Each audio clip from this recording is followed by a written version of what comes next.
스가랴 8장은 회복에 관한 말씀입니다. 오늘 말씀을 쭉 읽어보니까 하나님께서 회복시키겠다라고 하는 표현들을 다양한 방법으로 그렇게 우리에게 설명하고 있습니다. 근데 참 이상한 것이 있습니다. 하나님께서 이스라엘을 멸망시키지 않았습니까? 멸망시켜놓고 또 회복시키겠다고 하는 그 저희는 뭘까요? 이게 가만히 보면 하나님께서 변덕이 좀 심한 것 같습니다. 회복시켰다가 또 멸망시켰다가 회복시켰다가 멸망시켰다가 이런 일을 반복하는데, 여러분 왜 하나님께서 이렇게 멸망시켰다가 회복시키기를 이렇게 반복하실 거예요? 문제는 무엇일까요? 하나님이 변덕스럽다? 그건 아닙니다. 문제는 바로 우리에게 있다는 것을 우리는 기억을 해야 됩니다. 하나님은 신실하신 분이십니다. 언약을 맺으셨고 또 언약을 지키시고 또 언약을 신실하게 행하시기를 원하지만은 그 언약에 대한 우리의 결단과 우리의 행함이 부족하기 때문에 때로는 우리가 넘어지고 자빠지고 그 일로 인하여서 하나님의 멸망이 우리 가운데 있습니다. 이런 것들을 너무나 잘 아시기 때문에 하나님께서 우리를 예배의 자리로 불러주시는 거죠. 예배의 자리에서 하나님이 어떤 분이신지를 잘 깨닫고 알아서 흔들리지 말라는 겁니다. 똑바로 서라는 겁니다. 혹시라도 넘어진 자가 있으면 빨리 일어서서 흔들리지 않는 견고하게 서 있음을 통해서 하나님의 회복하심을 경험하라는 것이 오늘 말씀의 핵심입니다. 그러면 하나님께서 오늘 우리에게, 이스라엘 백성들에게 어떤 회복을 주셨는가 한번 살펴보고 그 회복이 우리에게 어떤 의미가 있는지를 한번 살펴보았으면 좋겠습니다. 먼저 1, 2절 한번 보시죠. 만군의 여호와의 말씀이 임하여 이르시되 만군의 여호와가 이같이 말하노라. 내가 시온을 위하여 크게 질투하며 그를 위하여 크게 분노함으로 질투하노라. 여러분 오늘 우리가 13절까지 읽었는데 하나님을 표현하는 그 표현구가 다 어떻게 시작하냐면은 만군의 여호와, 만군의 여호와. 이거는 분명하다는 이야기 아니겠습니까? 온 세상을 다스리는 하나님, 그 하나님께서 지금 우리에게 말씀하고 있는 겁니다. 먼저 2절에서 하나님을 만군의 여호와다라고 소개한 하나님이 자신을 또 어떻게 소개하고 있냐면은 질투하는 하나님이라고 표현을 하고 있습니다. 이것은 의인화시킨 거죠. 하나님을 의인화시키는 그런 분입니다. 하나님은 질투의 감정이 없습니다. 하나님은 그런 것도 없고 하나님은 늘 언제나 우리를 사랑하시는 그런 분이시죠. 그럼 왜 질투하는 하나님이라고 표현하고 있을까요? 이거는 하나님께서 자신의 성품을 표현하기 위해서 우리 인간이 가지고 있는 그런 마음들을 이렇게 사용하셔서 우리에게 말씀하고 싶은 겁니다. 그럼 여러분들은 언제 질투합니까? 옆집 아저씨에 대해서 질투하나요? 아니죠. 옆집 아줌마에 대해서 질투하나요? 누구에 대해서 질투합니까? 사랑하는 사람끼리 질투하잖아요. 그렇죠? 그러니까 하나님께서 질투하는 하나님이다라고 하는 것은 하나님과 우리 사이에 사랑하는 감정이 있다라는 것이죠. 사랑하는 감정. 그럼 언제 질투하느냐? 사랑하는 대상이 다른 것에 관심을 또 보일 때 질투하지 않습니까? 그러니까 하나님과 우리와의 관계는 사랑하는 감정인데, 사랑하는 사이인데 이스라엘 백성들이 하나님보다 다른 것에 더 신경을 많이 쓰니까 그래서 하나님께서 질투하신다라고 이렇게 표현을 하고 있는 것입니다. 하나님이 자신을 가리켜서 이렇게 질투하는 하나님이다라고 표현하는 것은 율법의 그 성경에 보면 여러 번 등장을 해요. 그 중에서 가장 유명한 성경이 신명기 6장입니다. 신명기 6장 14절 15절 말씀 한번 보시죠. 너희는 다른 신들 곧 사면에 있는 백성의 신들을 따르지 말라. 너희 중에 계신 너희의 하나님 여호와는 질투하시는 하나님이신즉 너희의 하나님 여호와께서 내게 진노하사 너를 지면에서 멸절시키실까 두려워하노라. 여러분 15절에서 질투하는 하나님을 설명하실 때 언제 질투하느냐? 14절에 나오죠. 다른 신, 내 사면에 있는 백성들의 신을 섬길 때 내가 질투한다 라고 그렇게 이야기를 하고 있습니다. 이 질투에 대한 하나님, 하나님과 우리가 사랑하는 관계인데 이 사랑하는 관계를 잘 유지시키기 위해서 하나님께서 백성들에게 법칙을 하나 주셨어요. 그것을 십계명이라고 하죠. 그래서 하나님과 우리와의 관계가 4계명까지, 또 인간과 인간까지의 관계가 5계명에서 10계명까지 이렇게 관계에 대한 최소한을 10계명을 통해서 우리에게 말씀해 주셨습니다. 하나님은 이스라엘의 하나님이 되고 백성은 이스라엘의 백성이 되기 위해서 하나님은 1계명부터 4계명까지 허락해 주셔서 요거를 너희들이 잘 지켜야 된다. 그래야 내가 너희들에게 질투 안 할 거야. 이렇게 말씀을 해 주셨고, 또 하나님에 의해서 하나님의 백성이 된 우리들은 어떻게 해야 되느냐? 5계명부터 10계명까지의 관계를 통해서 요 관계를 잘 지켜야 너희가 질투하지 않고 사랑하는 관계로 영원히 지속할 수 있을 것이다 라고 말씀을 해 주셨다는 것이죠. 그러면 하나님의 기준, 하나님의 사랑을 경험할 수 있는 데는 최소한 몇 가지만 필요하면 됩니까? 10가지가 필요한 거예요. 근데 이스라엘은 몇 가지를 만들었을까요? 613가지를 만들었어요. 10가지도 지키기 힘들어 죽겠는데 613가지를 어떻게 지킬 수가 있겠습니까? 그러나 이스라엘은 어떻게 얘기하느냐? 다 지켰다고 얘기합니다. 난 다 지켰다. 그래서 예수님께서 율법의 전문가들한테 이렇게 말씀하시죠. 이 땅에 오셔가지고 너희는 그거 지킨 것이 아니야 라고 이렇게 말씀해 주셨다니, 이 십계명부터 지키지 못해 십계명도 지키지 못한 종교 지도자들이 무엇이라고 얘기했냐면 막 분노하기 시작을 하죠. 우리는 다 지킨 것 같은데 왜 안 지켰다고 하느냐라고 하면서 막 분노를 하기 시작을 합니다. 여러분, 율법의 기능이라는 것이 무엇이냐면은 내가 했는지 안 했는지를 판단하는 기준 아니겠습니까? 내가 어떤 일을 했는데 이것이 참인지 것인지 모르겠어요. 그런데 하나님의 말씀에 딱 비추어 보니까 이게 참과 거짓이 구분되는 것 아니겠습니까? 그러니까 율법의 기능은 무엇이냐면은 내가 행동한 것에 대한 기준입니다. 판단에 대한 기준이에요. 근데 가만히 율법에 대한 판단의 기준을 보니까 한 것은 없는데 못한 것만 자꾸 있지 않습니까? 요거를 성경에서 어떻게 표현하고 있냐면은 율법 아래에 있다라고 표현을 하는 거예요. 율법 아래에 있다. 그래서 갈라디아서 같은 데 보면 율법 아래에 속한다라는 것은 율법을 하나도 지키지 못하고 다 율법의 지배를 받으면서 살아가는 거예요. 여러분, 우리가 자유하게 되면요, 그냥 편안하게 아무것도 의식하지 않고 살아가게 됩니다. 근데 자유하지 못하게 되면 꼭 그것을 의식하게 돼요. 율법 안에서 자유하게 되면은 율법의 테두리 안에서 그냥 십계명 잘 지켜가면서 그냥 살면 되는 거예요. 그런데 잘 지키지 못하니까 이런 행동하면 하나님 이름을 망령되게 행하는 것, 자꾸 이런 것들이 생각이 나는 거죠. 그게 다 율법 아래에 행하는 자들의 아주 죄된 습관이다, 습성이다라는 것이죠. 그래서 하나님은 우리를 사랑하신다고 하는 그 이유 때문에 율법을 주셨는데 우리는 그 율법을 자꾸 이상하게 만들어버리는 거예요. 우리를 감시하고 우리를 구속하고 우리에게 벌 내리기 위해서 이런 율법을 주신 것이 아닌가, 이렇게 하나님을 오해하는 일이 많았다는 거죠. 그러다 보니까 자꾸 하나님의 율법을 지키기보다는 그런 개념들이 없는 이방의 신에게 자꾸 넘어가기를 원한다는 이야기죠. 그러니까 하나님이 뭐 하시는 겁니까? 질투하시는 거예요. 질투하시는 하나님. 그래서 하나님께서는 이 질투의 감정을 이제는 쑥으리시고 내가 너희를 다 회복할 거야. 그럼 어떻게 회복하겠느냐? 그 회복의 방법을 알려주시는데, 우리 학계 스가랴서는 뭐에 대한 성경이냐면은 성전 건축에 대한 성경 아니겠습니까? 그러니까 이 질투하는 하나님의 모든 감정을 다 내어버리고 이스라엘과 하나님과의 사랑했던 옛날 사이로 돌아가기 위해서는 성전을 건축해야 된다. 그 성전에서 내가 너희와 영원토록 함께할 거야 라고는 말씀을 통해서 오늘 이 회복의 말씀을 주시는 겁니다. 그럼 어떤 회복을 하느냐? 우리 3절부터 한번 살펴보죠. 여호와가 이같이 말하노라. 내가 시온에 돌아와 예루살렘 가운데 거하리니 예루살렘은 진리의 성읍이라 일컫겠고 만군의 여호와의 산은 성산이라 일컫게 되리라. 성전은 어디에다 건축합니까? 예루살렘 중에서도 어디에 건축합니까? 시온산에다 건축하잖아요. 그러니까 성전 건축에 앞서서 그 땅에 대한 설명을, 땅을 회복시킬 것을 먼저 이야기하고 있습니다. 다 무너진 예루살렘에다 먼저, 예루살렘은 뭐가 된다? 진리의 성읍이 된다. 진리의 성읍이 된다. 그리고 여호와의 산 시온산은 뭐가 된다? 성산이 된다. 거룩한 산이 된다라고 말을 하고 있죠. 그러니까 여호와의 산은 예루살렘 성전이 있게 될 그 산이니까 하나님의 그 성전이 있게 될 그 도시 예루살렘은 진리의 도시가 되는 것이고, 그 예루살렘 위에 꼬적하게 서 있는 그 시온산은 아주 하나님의 거룩한 산이 될 것이다 라고 말씀하고 있는 것이죠. 하나님의 산이 거룩하다.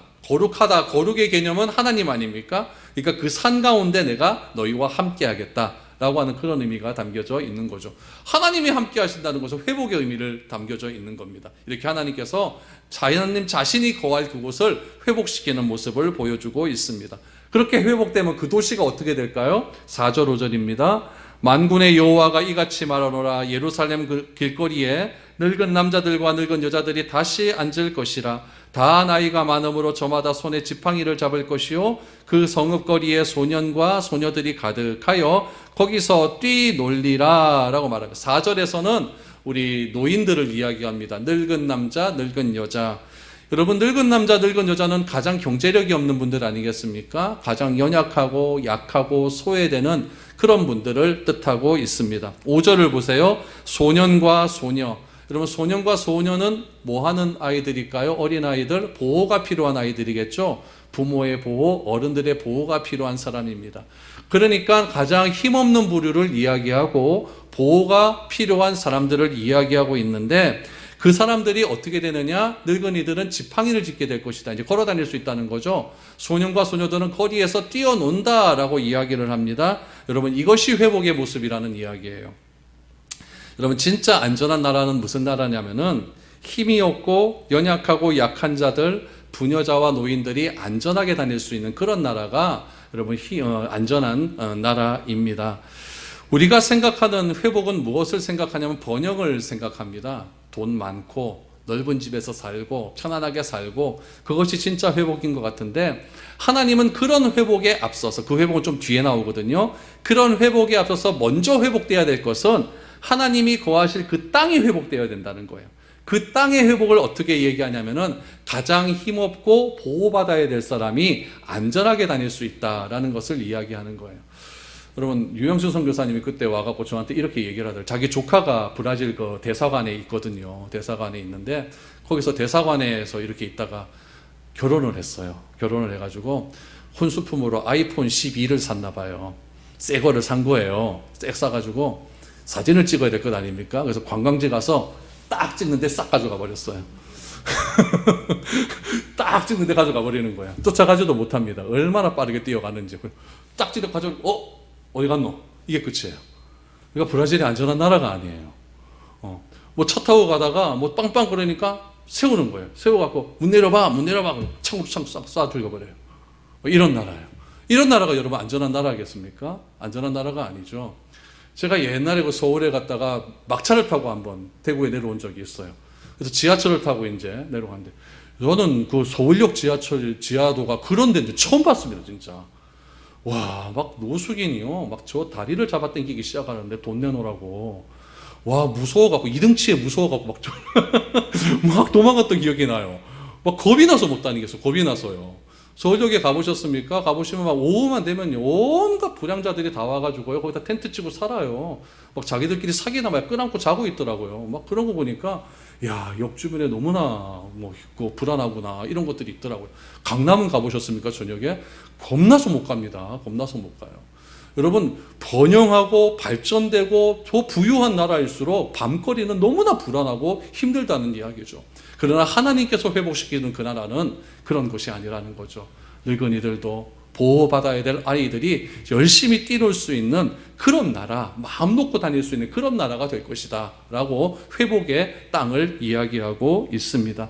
그 회복의 땅을 먼저 이야기한 다음에 하나님께서 다음 단계로 진행시키는 것을 보시죠. 6절에서 8절입니다. 만군의 여호와가 이같이 말하노라. 이 일이 그날에 남은 백성의 눈에는 기이하려니와 내 눈에야 어찌 기이하겠느냐. 만군의 여호와의 말이니라. 만군의 여호와가 이같이 말하노라. 보라, 내가 내 백성을 해 뜨는 땅과 해 지는 땅에서부터 구원하여 내고 인도하여다가 예루살렘 가운데 거주하게 하리니 그들은 내 백성이 되고 나는 진리와 공의로 그들의 하나님이 되리라 라고 말합니다. 여러분, 안전한 나라가 되면, 진짜 하나님을 믿는 사람이 되면 어떻게 되느냐, 옆에 사람이 야, 신기하다, 진짜 네가 어떻게 그래 변할 수 있노, 이런 말들이 나온다는 거예요. 오늘 6절에 보니까 그날의 남은 백성들이 눈에는 기이하대요. 신기하다. 어떻게 저 예루살렘 완전히 망한 나라 아닙니까? 완전히 바벨론에 의해서 완전히 회복이 불가능할 것 같은데 그 나라가 세상에서 가장 안전한 나라가 된 거예요. 그러니까 주변의 이방 민족들이 야, 정말 신기하다, 정말 신기하다, 이런 말들이 막 터져 나오는 것 아닙니까? 저는 이 6절 말씀을 보면서 야, 우리 모두가, 우리가 직장이나 우리 사회생활 속을 하면서 야, 너는 왜 그래 변화됐노? 예수 안 믿는 사람들이 보고 야, 정말 신기하다, 네 옛날에 그렇게 사고치고 그렇게 막 나쁜 짓 하던 사람이 어떻게 그렇게 기이하게 변할 수가 있노? 진짜 하나님 살아계시구나, 이런 말이 많이 들었으면 좋겠습니다. 그것이 진짜 참된 회복이라고 말하고 있는 것이죠. 그렇게 될 기이할 장소가 어디서부터 시작되느냐? 7절에 보니까 해 뜨는 곳에서부터 해 지는 데까지. 그러니까 동에서부터 서까지 아닙니까? 온 세상 가운데 하나님께서 구원받는 자의 수를 너무나 왕성하게 만들어 놓으신다는 이야기죠. 너무나 왕성하게 놓으셔가지고 구원하였다가 그 모든 백성을 어디로 모으십니까? 예루살렘으로 모으는 거예요. 예루살렘에 뭐가 있기 때문에? 하나님이 계시기 때문에, 하나님이 거하시는 성전이 이제 건축될 거기 때문에 그곳에 다 모아서 하나님께 예배하면 그 예배하는 백성이 나는 그들의 하나님이 되고 그들은 내 백성이 되리라. 이런 선언이 나올 수 있게 된다는 이야기죠. 특별히 여러분 6절에 보니까 그날에 라고 했습니다. 그날에. 그날은 언제일까요? 오늘 요 1차적인 요 스가랴서로 보면 그날에라고 하는 것은 성전이 다시 재건되는 날입니다. 성전이 다시 재건되어서 성전에서 하나님께 예배하는 그날에라는 이야기죠. 그럼 이것이 2차적인 독자인 우리로 향하면 뭐겠습니까? 예수 그리스도를 믿어서 구원받는 우리들이 얘기되는 거예요. 내가 예수를 그리스도라고 믿고 내가 하나님의 아버지라고 고백을 해서 진짜 내가 하나님의 백성이 된 나 구원받은 백성이 된 그날, 그때는 어떤 일이 일어나느냐? 많은 사람들이 나를 향하여서 정말 신기하다. 네가 정말 예수를 믿긴 믿었구나. 그러니까 이렇게 네가 참된 일을 하는구나. 이런 말들이 터져 나올 수 있도록 그렇게 해주신다는 이야기입니다. 그러니까 하나님께서 회복시키시는 것은 먼저 땅을 회복시키는 거예요. 하나님의 거할 땅을 회복시키시고 그 땅 안에서 살아가는 백성들을 회복시키신다. 이렇게 지금 순서로 나오게 되는 것이죠. 그러면은 하나님께서 땅을 회복시키시고 사람을 회복시키면 그 사람들을 바라보는 사람들이 기이하게 여긴다라고 이야기를 하고 있는데 그 기이하게 여기게 되면은 그 사람들을 어떤 사람들이 되느냐? 다시 8절 하반절에 보니까 그들은 내 백성이 되는데 그 백성이 하나님을 향하여 부를 때 부르는 호칭이 있습니다. 그 호칭이 어떤 호칭이냐? 8절 하반절에 보니까 진리와 공의로 그들의 하나님이 된다라고 말합니다. 여러분, 구약에서 하나님은 진리와 공의의 하나님이에요. 정의의 하나님이에요. 그러니까 구약 시대에는 하나님을 믿었다고 한다면은 하나님을 신뢰하고 하나님을 예배드리는 백성이라고 한다면 그 하나님으로 인하여서 진리와 공의가 그 땅 가운데 엄청나게 터져 나와야 되는 거예요. 왜 그럴까요? 그 땅이 다 진리와 공의로 아닌 삶을 살아갔기 때문에 그래요. 그래서 아모스서 같은 데 보면은 막 정의와 하수같이 흐른다는 그런 선언들이 나오지 않습니까? 선지자들이 왜 그렇게 외칩니까? 백성이 진리와 공의대로 살지 않기 때문에 그래요. 그들이 내 백성이 되었으면은 나는 그들의 하나님이 되어야 되는데 그 하나님은 어떤 하나님이냐? 진리와 공의의 하나님인데 백성이 된 우리가 진리와 공의를 외치지 않는 거죠. 불법을 행하는 거죠. 그 불법을 행하는 것 중에 대표적인 것이 무엇이냐면은 재판을 불공정하게 하는 겁니다. 뇌물 먹으면 재판 불공정하죠. 또 시장에서 물건을 팔 때 저울을 정직하지 못하게 저울을 재는 거예요.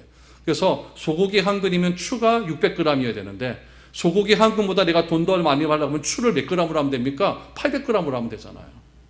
그렇죠? 그럼 내가 적은 거를 해놓고 더 많이 벌을 수 있잖아요.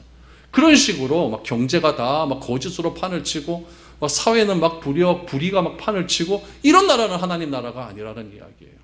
그래서 하나님께서는 정의와 진리와 공의, 그 공의를 가지고 나는 너희의 하나님이 될 것이다 라고 말씀하고 있는 것이죠. 9절을 보시죠. 이제는 또 하나님께서 이야기합니다. 이런 나라가 되기 위해서 그 땅에 이제 성전을 건축하는 거죠. 9절입니다.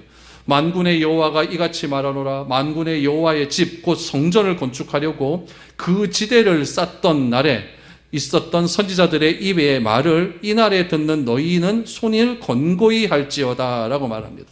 오늘 본문 말씀의 요절은 9절 말씀입니다. 9절이 가장 중요합니다. 손을 견고하게 하라 라고 말합니다. 손을 견고하게 하라. 이 말은 뭐냐면 굳게 결심해라 라는 뜻입니다. 오늘 설교의 제목이 무엇입니까? 결심하고 일어서야 된다라는 거 아닙니까? 그러니까 손을 굳게 하라 라고 하는 것은 결심해서 일어서라, 결심하고 행동해라 라고 하는 그런 의미가 담겨져 있습니다. 그럼 무엇을 결심해서 어떤 행동을 보여야 될까요? 이제 구체적으로 말씀하고 있습니다. 성전을 건축하려고 땅을 쌌던 날이라고 얘기합니다. 성전을 건축하려고, 그러니까 여기 보니까 성전을 건축하려고 그 지대를 쌌던 날에라고 하지 않습니까? 그러니까 성전을 건축하려고 시작을 했지만, 시작을 했어요. 시작을 했는데 사마리아 사람들이 막 반대를 했잖아요. 그래서 몇 년간 건축이 중단됐죠? 16년간 건축이 중단됩니다. 16년 후에 스가랴와 학개 선지자가 나와서 성전 재건을 해야 된다, 막 메시지를 선포하지 않습니까? 그래서 학개는 빨리 성전을 건축해라. 스가랴는 8가지의 환상을 통해서 성전 건축은 하나님께서 반드시 뜻하신 일이고 이것은 바로 예수 그리스도를 상징하는 거다, 그렇게 지금 환상을 보여주고 있는 것 아니겠습니까?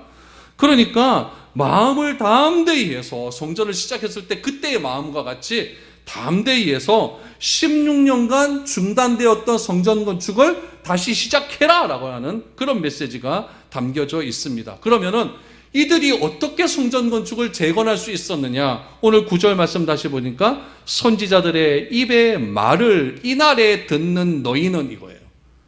그러니까 어떤 선지자일까요? 학개 스가랴 선지자입니다. 학개 스가랴 선지자의 말에 의해서 성전 건축의 필요성과 성전 건축을 통해서 너희를 회복시킬 하나님의 놀라운 은혜를 너희가 받아들이는 그날에 너희는 뭘 해야 되느냐? 손을 견고히 할지어다.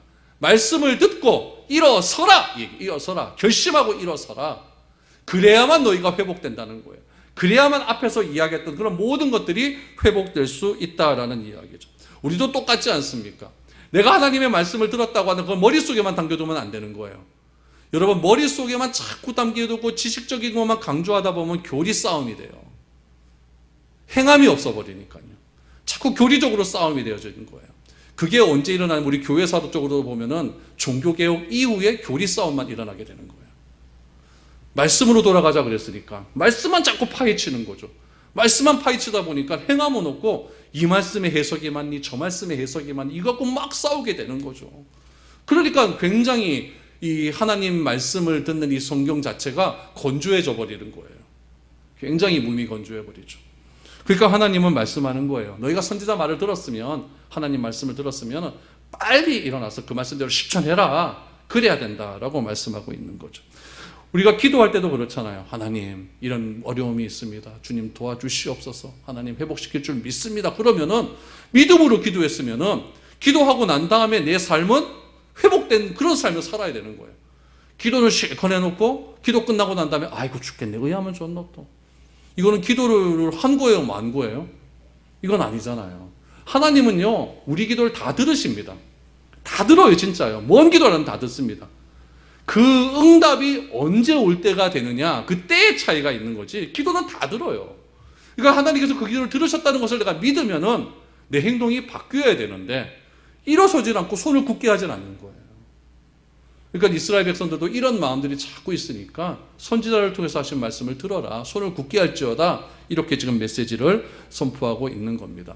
그렇게 해서 메시지를 선포했음에도 과거에 성전 건축하지 않고 너희 마음대로 살 때는 어떠했습니까? 10절을 보십시오. 이날 전에는 사람도 삭슬 얻지 못하였고 짐승도 삭슬 받지 못하였으며 사람이 원수로 말미암아 평안히 출입하지 못하였으니 내가 모든 사람을 포로 서로 치게 하였느니라. 이날은 언제일까요? 성전 건축 해놓고 16년간 성전 건축 포기하고 있었을 그때에. 그때는 어떠했느냐? 사람도 삭슬 얻지 못했대요. 일하는데 월급이 안 들어옵니다. 미칠 노릇 아닙니까? 동물도 일을 해요. 일을 하면은 뭐 밥을 줘야 될 것 아닙니까? 밥도 안 줘요. 여러분, 우리가 가장 실족할 때가 언제입니까? 월급날 월급 안 들어올 때 가장 실족하잖아요. 안 그래요?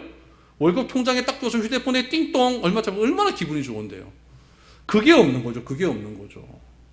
그러니까 얼마나 그게 사람들 마음 가운데 실족함이 넘치겠습니까?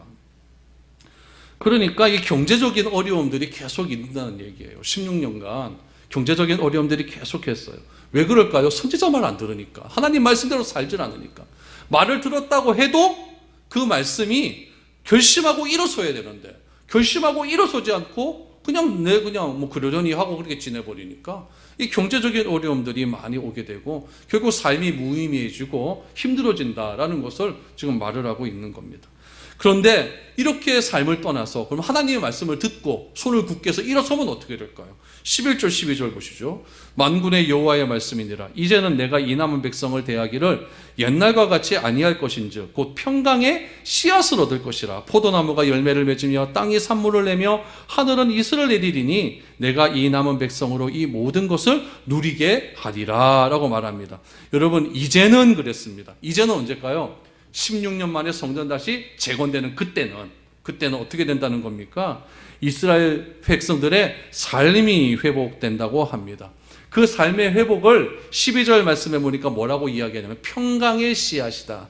평강이 우리 잘 아는 말로 히브리 말로 뭐라고 합니까? 샬롬. 그럼 샬롬은 무엇을 의미하느냐? 여러분, 평강의 씨앗을 얘기하면서 하나님께서 첫 번째로 얘기하는 게 뭐냐면은 포도나무가 열매를 얻는데요. 이거는 소득의 풍성함을 이야기하는 겁니다. 포도나무가 상징하는 것은 기쁨을 상징해요. 그래서 포도주를 만드는 것은 잔치 때 포도주를 풍성하게 먹거든요. 가나 혼인잔치도 포도주가 없으니까 난리가 나는 것 아닙니까? 그러니까 성경에서 말하는 포도는 기쁨입니다. 이스라엘에서 포도를 수확할 때 얼마나 기쁘게 노래를 하면서 잔치하는지 몰라요. 그래서 그 포도 수확을 통해서 사람들과 나누고 포도주를 담그며 먹으면서 기쁨의 잔치를 벌이거든요. 그러니까 포도나무 열매를 맺는다라는 것은 기쁨이 회복된다는 거고, 땅이 산물을 낸대요. 여러분, 땅이 산물을 내기 위해서는 이른 비와 늦은 비가 제때 내려야 돼요. 하나님께서 하늘을 딱 막아버리면 비가 안 내리거든요. 그 땅에 비가 안 내리면 끝입니다. 그런데 하나님 그 땅에 산물을 낸다는 것은 이른 비와 늦은 비가 때에 맞게끔 정확하게 내린다는 거죠. 그러니까 땅에서 소득이 맺혀지는 거예요. 이것도 결국 뭐로 경제적인 회복 아니겠습니까? 하늘은 이슬을 내리니, 하늘은 이 남은 백성으로 이 모든 것을 누리게 하는. 이 남은 백성은 누굴까요? 성정재건에 동참하는 사람들입니다. 누가 동참합니까? 선지자의 말을 듣고 손을 굳게 하는 사람. 그러니까 하나님께서 샬롬의 씨앗을 내린다, 평강의 씨앗을 내린다라고 하는 것은 지금까지 가졌던 너희가 월급 받지 못하고 경제적인 아주 암울한 것에서 하나님의 말씀을 듣고 손을 굳게 잡고 다시 일어서게 되면은 경제적인 회복을 준다는 이야기예요. 풍성함이 일어난다는 이야기죠. 그 풍성함 속에서 무엇이 일어나게 될까요? 영적인 풍성함도 함께 동참이 되는 거예요. 그러니까 하나님은 현실의 문제를 외면하시는 분이 아니에요. 하나님은 먹고 사는 문제에 진짜 관심이 많아요. 그러니까 백성들이 밥 돌라 그러면 만나를 주시고 목마르다 그러면 물을 주시는 분 아니겠습니까? 현실의 문제에 너무나 관심이 많기 때문에 그 샬롬의 은혜가, 평강의 은혜가 영적인 것과 이 풍요로움이 함께 동반해서 오는 거예요. 그런데 그 동반해서 오는 걸 뭐라고 이야기하냐면 평강의 씨앗이라고 얘기해요. 씨앗은 뭡니까? 자라나야 열매가 맺혀지는 것 아니겠습니까? 이게 중요한 거예요.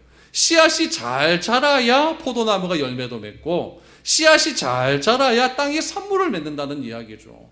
그러니까 하나님 말씀 듣고 오케이 여기까지 이렇게 하는 것이 아니라, 하나님의 말씀을 듣고 내가 평생 동안 하나님의 말씀대로 살려고 노력하고 애쓰고 힘쓰고, 오늘 나의 말씀하신 것처럼 나의 인간의 완악함으로 말미암아 넘어질 때도 하나님 내가 잘못했습니다 회개하고 다시 한번 회복의 기회를 잡아가지고 그렇게 말씀대로 살려는 자들에게 이런 평강의 씨앗을 지속적으로 베풀어 준다라는 이야기죠.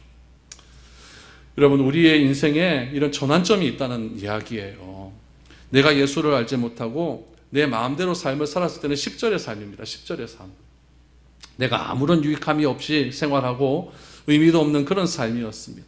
그러나 내가 주님을 알고 주님의 말씀을 듣고 일어나 그 말씀대로 살 것을 결심하고 손을 견고하게 되면은 우리는 주 하나님이 주시는 놀라운 평강의 복을 누리고 내외적으로 주님이 주시는 풍성함을 누릴 수 있게 될 것이다 라고 이렇게 하나님께서 말씀하고 있습니다. 제 얘기가 아니라 하나님 말씀입니다. 그리고 결론적으로 하나님께서 이렇게 결론을 내리시죠. 13절입니다. 유다 족속과 이스라엘 족속아, 너희가 이방인 가운데서 저주가 되었었으나 이제는 내가 너희를 구원하여 너희가 복이 되게 하리니 두려워하지 말지어다. 손을 견고히 할지니라. 여기서 특별히 하나님께서 부르시는 호칭이 중요합니다. 여러분, 유다 족속아, 이스라엘 족속아 이렇게 불러요. 유다 족속은 남유다 백성을 이야기하죠. 유다 지파와 베냐민 지파를 이야기합니다. 이스라엘 족속은 그 나머지 10지파를 이야기해요. 유다 족속아, 이스라엘 족속아라고 하는 것은 이스라엘 12지파 다에게 해당된다는 이야기예요. 다 해당되는, 이스라엘 전체를 부르는 호칭이죠. 이스라엘 민족이 이방 나라에서 저주가 한 것은 불순종을 한 하나님의 말씀의 성취입니다. 하나님의 택한 백성으로서 모든 이방 국가들 앞에서 축복의 모범이 보여 모범으로서의 삶을 살아야 될 이스라엘 백성들이 오히려 자기의 죄과로 말미암아 심판받아 이방의 속국이 되었잖아요. 바벨론의 포로가 되었잖아요. 얼마나 안타까운 일입니까? 그러나 이제는 하나님께서 어떻게 합니까? 내가 너를 구원하겠다. 모든 민족 가운데 복을 주겠다. 그 약속을 믿고 뭐 하라는 얘기입니까? 손을 견고히 해라. 다시 결심하고 일어서라. 말씀 앞에 굳게 서라. 말씀 들었으면 그 말씀을 머릿속에만 담아주지 말고 실천해라. 이 이야기를 하고 있는 겁니다. 여러분, 구원받은 사람이 가져야 될 삶의 모습은 공의와 평화의 삶입니다. 정의의 삶입니다. 우리가 진리와 공의와 정의의 삶을 살아갈 때에 세상은 우리를 향하여서 참 신기하다, 참 기이하다 이렇게 말을 할 것입니다. 그러나 구원받았다고 하면서도 그냥 머릿속에만 손을 굳게 하지 않고 머릿속에만 갖춰두면은 세상은 우리를 향하여 손가락질하는 그런 삶을 경험하게 될 것입니다. 그러면 하나님께서 또 어떻게 하냐? 2절의 말씀처럼 또 질투합니다. 저러라고 내가 사랑을 준 게 아닌데 또 질투합니다. 주님이 가르쳐 주신 그 말씀대로 신실하게 말씀대로 한 걸음 한 걸음 걸어갈 수 있기를 바랍니다. 그래서 이번 한 주간의 삶은요, 여러분들이 숙제 진짜 신기하대 이런 소리 한 번씩 들을 수 있기를 바랍니다. 그래서 손을 굳게 하고 결심하고 일어서서 진짜 다른 삶, 하나님이 원하시는 정의와 공의의 삶을 실천하며 살아갈 수 있는 그런 저와 여러분들이 될 수 있기를 축복드립니다.